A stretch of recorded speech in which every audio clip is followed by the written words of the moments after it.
আজকের ভিডিওতে আমরা খুব কমন একটি বিষয় নিয়ে কথা বলবো। যদিও এটি কমন বিষয়, কিন্তু এখানে বেশিরভাগ মানুষই দ্বিধাদ্বন্দ্বের মধ্যেই থাকে। এমনকি অনেকেই আছে যারা এই বিষয় সম্পর্কে ভালো কোনো আইডিয়া রাখে না। তাই এই বিষয়টি আপনাদের কাছে পরিষ্কারভাবে উপস্থাপন করার জন্যই আজকের এই ভিডিওটি। আজকের ভিডিওতে আমরা আলোচনা করব ইন্ডিকেটর এবং রোবটের মধ্যে পার্থক্য। তাই এই দুটি বিষয় নিয়ে বিস্তারিত জানতে ভিডিওটি ধৈর্য সহকারে শেষ পর্যন্ত দেখুন। তো আজকের ভিডিওতে আমাদের মূল টপিক থাকছে ইন্ডিকেটর এবং রোবটের মধ্যে মূল পার্থক্য, কোনটি কখন ব্যবহার করা উচিত এবং এর ব্যবহার বিধি, সবকিছু নিয়ে আমরা আলোচনা করব। সো সঙ্গেই থাকুন। সো হ্যালো ভিউয়ার্স, আমি ফরেক্স বিডি এর একজন অফিসিয়াল মেম্বার। আশা করি আপনারা সবাই ভালো আছেন। ফরেক্সে ইন্ডিকেটর এবং রোবট দুই জিনিস, এর মধ্যে অনেক পার্থক্য রয়েছে। অনেকে তেমন পার্থক্য খুঁজে পায় না। যাই হোক, আমরা পুরো বিষয়টি নিয়ে আলোচনা করব। তো প্রথমেই কথা বলা যাক রোবট নিয়ে। রোবট আসলে কি? সাধারণ অর্থে রোবট হচ্ছে একটি সফটওয়্যার যা স্বয়ংক্রিয়ভাবে কিছু কৌশল ব্যবহার করে নিজ থেকে ট্রেড ওপেন কিংবা ক্লোজ করে দিবে। অর্থাৎ আপনাকে কোনো কিছুই করতে হবে না কিংবা জানতে হবে না। আপনি শুধুমাত্র টার্মিনালে এই সফটওয়্যারটি ইনস্টল করে দিবেন এবং এরপর থেকে রোবট নিজে থেকেই সেই অনুযায়ী এন্ট্রি গ্রহণ করবে এবং এন্ট্রি ক্লোজ করবে। যদি আরও বিস্তারিত বলতে চাই, তাহলে আপনি নিজ থেকে যেই ট্রেড করতে আগ্রহী সেই ধরনের ট্রেড রোবট নিজ থেকে আপনার হয়ে করে দিবে। আপনি শুধুমাত্র ট্রেডিং ব্যালেন্স এবং এন্ট্রি গ্রহণ করার জন্য লট সাইজ ঠিক করে দিবেন। এই ধরনের রোবট আপনি টাকার বিনিময়ে কিনতে পারবেন এবং ফ্রিতেও এগুলো গুগলে পাওয়া যায়। তারপর এই রোবট আপনার স্ট্র্যাটেজির উপর ভিত্তি করে ভবিষ্যতে অটোমেটিক স্বয়ংক্রিয়ভাবে ট্রেড করতে থাকবে। রোবট মূলত একটি স্বয়ংক্রিয় প্রোগ্রামিং। একজন ট্রেডার যেভাবে ট্রেড করে এবং ক্লোজ করে, ঠিক রোবট সেই কাজ করে থাকে। তবে এর জন্য আগে সেট আপ করে নিতে হয়। ধরুন আপনি মুভিং অ্যাভারেজ ইন্ডিকেটর ব্যবহার করার মাধ্যমে ট্রেড করে থাকেন। আপনি নিজের জন্য একাধিক মুভিং অ্যাভারেজের ভ্যালু নির্ধারণ করে নিয়েছেন, যেগুলোর মাধ্যমে আপনি এন্ট্রি গ্রহণ করেন।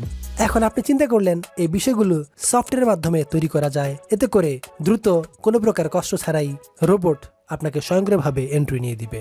রোবট ট্রেডিং এর উদ্ভব হয় মূলত স্টক মার্কেটের জন্য, যাতে ট্রেডিং ব্যালেন্সের পরিমাণ অনেক বেশি, কিন্তু সময় ও অন্যান্য কাজের কারণে ঠিকমতো ট্রেডিং করার সময় দিতে পারে না। তাদের জন্যই মূলত এই রোবট উদ্ভব হয় এবং সময়ের পরিক্রমায় এটি এখন ফরেক্স ট্রেডিংয়েও ব্যবহার হচ্ছে এবং অনেকেই এটি বর্তমান সময়ে ব্যবহার করছে। যেটা বলেছিলাম, রোবট হচ্ছে এক বা একাধিক ট্রেডিং স্ট্র্যাটেজির উপর ভিত্তি করে তৈরি করা একটি সফটওয়্যার, যার মাধ্যমে অনেকগুলো ইন্ডিকেটর, টুলস, প্যাটার্ন বা অনেক কিছুই যুক্ত করা থাকে। রোবট মূলত নিজে থেকে অ্যানালাইসিস করে এন্ট্রি করার কোনো দক্ষতা নেই। তাকে যেভাবে দেখিয়ে দেওয়া হবে ঠিক সেইভাবে সে এন্ট্রি নেবে।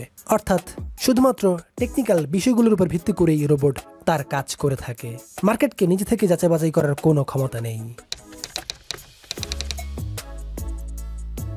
এবার আসি ইন্ডিকেটর কি। ইন্ডিকেটর হলো সোজা কথায় নির্দেশক। ফরেক্সের ভাষায় যা মার্কেটের অবস্থান নির্দেশ করে। এটা আপনাকে নির্দেশ করে মার্কেটের বর্তমান অবস্থান। একটি ইন্ডিকেটর ব্যবহার করে আপনারা বিভিন্ন ধরনের তথ্য নিতে পারেন, যেমন মার্কেটের বর্তমান ট্রেন্ডটি কতটুকু শক্তিশালী বা দুর্বল, ট্রেন্ডটি শেষের দিকে কিনা, মার্কেটের ভলাটিলিটি, মার্কেটের ট্রেডের ভলিউম, মার্কেটের বিভিন্ন প্যাটার্ন ইত্যাদি সম্পর্কে ধারণা দেয়। সুতরাং এটি শুধু আপনাকে মার্কেটের অবস্থান জানায়, আর আমরা এটা দিয়ে বিভিন্ন স্ট্র্যাটেজি তৈরি করে ট্রেড করে আমরা লাভ কিংবা লস করি। সুতরাং এটা সরাসরি কিন্তু সিগন্যাল দেয় না। আমরা এর সাহায্যে অ্যানালাইসিস করে বিভিন্ন স্ট্র্যাটেজি ফলো করে অনুমান করতে পারি মার্কেটের ট্রেন্ড কোন দিকে যাবে। বেশ কয়েকটি ধরনের ইন্ডিকেটর রয়েছে, যেমন trend indicator, volatility indicator, momentum indicator, volume indicator ইত্যাদি। তো আশা করি পার্থক্য বুঝতে পেরেছেন। রোবট নিজে একটি মানুষের মতো আপনাকে ট্রেড করে দিবে, তবে এখানে সে নিজের কোনো বুদ্ধি ব্যবহার করতে পারবে না। আপনি যেভাবে সেটিং করে দিবেন ঠিক সেইভাবে সে কাজ করবে। অর্থাৎ সে জাস্ট আপনার অর্ডার পালন করবে। সো আপনি একবার সেটিং করে দিলে এরপর থেকে সে একই নিয়মে কাজ করেই যাবে। কিন্তু ইন্ডিকেটর সম্পূর্ণ আলাদা। ইন্ডিকেটর আপনাকে কোনো এন্ট্রি নিয়ে দিবে না এবং আপনাকে সিগন্যাল দেবে না, জাস্ট অ্যানালাইসিসের জন্য একটি সহায়ক ভূমিকা পালন করবে। অর্থাৎ মার্কেট কোন পজিশনে রয়েছে, কোন ট্রেন্ডে রয়েছে, অতীত মার্কেট এর ধরন কেমন ছিল কিংবা ভবিষ্যতে কোন দিকে যেতে পারে, এর একটা সম্ভাব্য বিষয় আপনার সামনে তুলে ধরবে। তবে অবশ্যই ইন্ডিকেটর ব্যবহারের ক্ষেত্রে সবকিছু আপনাকেই করতে হবে। অর্থাৎ এটি সেট আপ করা, এটি ব্যবহার করা এবং এর সাহায্যে অ্যানালাইসিস করা সবকিছু আপনাকে করতে হবে। আমরা অসংখ্য ভিডিও দিয়েছি বিভিন্ন ইন্ডিকেটর নিয়ে এবং সেগুলোর সাহায্যে অ্যানালিসিস করে দেখিয়েছি। সো নিশ্চয়ই বুঝতে পেরেছেন ইন্ডিকেটরের কাজ কি। আরও কিছু বিষয় আলোচনা করব, তার আগে আপনাদেরকে অনুরোধ করব যারা এখনও ফরেক্স বিডি সাবস্ক্রাইব করেননি তারা ফরেক্স বিডির বিভিন্ন আপডেট মিস না করতে এখনই সাবস্ক্রাইব করে দিন এবং পাশে থাকা বেল আইকনটি ক্লিক করে দিন যাতে ফরেক্স বিডির এরকম সকল আপডেট সবার আগে আপনি দেখতে পান। এবার তাহলে কথা বলা যাক আপনার কোনটি ব্যবহার করা উচিত।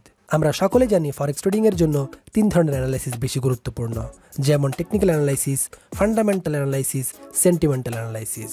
আমরা যখন নিজে এন্ট্রি নেই তখন এইসব বিষয় মাথায় রেখে অ্যানালাইসিস করি, কিন্তু রোবট ব্যবহারের ক্ষেত্রে বিষয়টি এমন থাকে না। তার নিজের কোনো ক্ষমতা নেই। আপনি একবার যেভাবে সেট আপ করে দিয়েছেন সেইভাবে সে সব সময় কাজ করবে।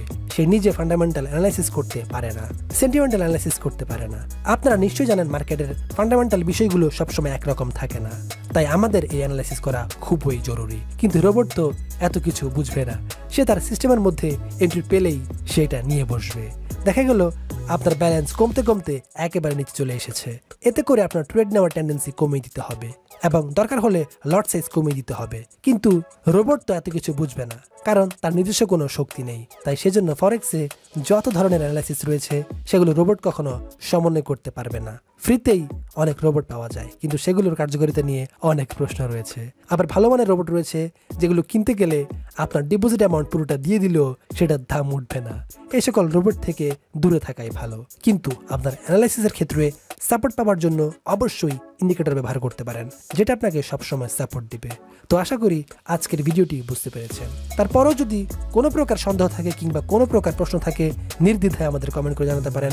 ফরেক্স বিডি সর্বাত্মক আপনাদের পাশে থাকার জন্য অঙ্গীকারবদ্ধ। সো আশা করি আপনারা আজকের ভিডিওটি বুঝতে পেরেছেন এবং আশা করি আপনারা এই দুটির মধ্যে পার্থক্য বুঝতে পেরেছেন। আমরা জাস্ট এই দুটির কার্যকারিতা বা দুটি কি জিনিস সবকিছু তুলে ধরেছি। এবার আপনি ডিসাইড করুন কোনটা আপনার থেকে ভালো মনে হচ্ছে। সো আশা করব আপনারা ভিডিওটি বুঝতে পেরেছেন।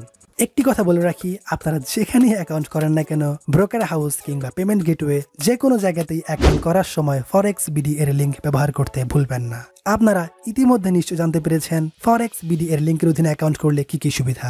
যেমন ব্রোকার হাউসে আপনারা সর্বাত্মক সহযোগিতা পাবেন, জিরো স্প্রেডে ট্রেডিং করতে পারবেন, এনআইডি কার্ড দিয়ে অ্যাকাউন্ট ভেরিফাই করতে পারবেন, আর সব থেকে বড় কথা অ্যাকাউন্ট সবসময় সিকিউর থাকবে। আর নেটালার স্ক্রিলে কোনো প্রকার ডিপোজিট না করেই অ্যাকাউন্ট ভেরিফাই করতে পারছেন। যারা অ্যাকাউন্ট করেছেন তারা নিশ্চয়ই জানেন।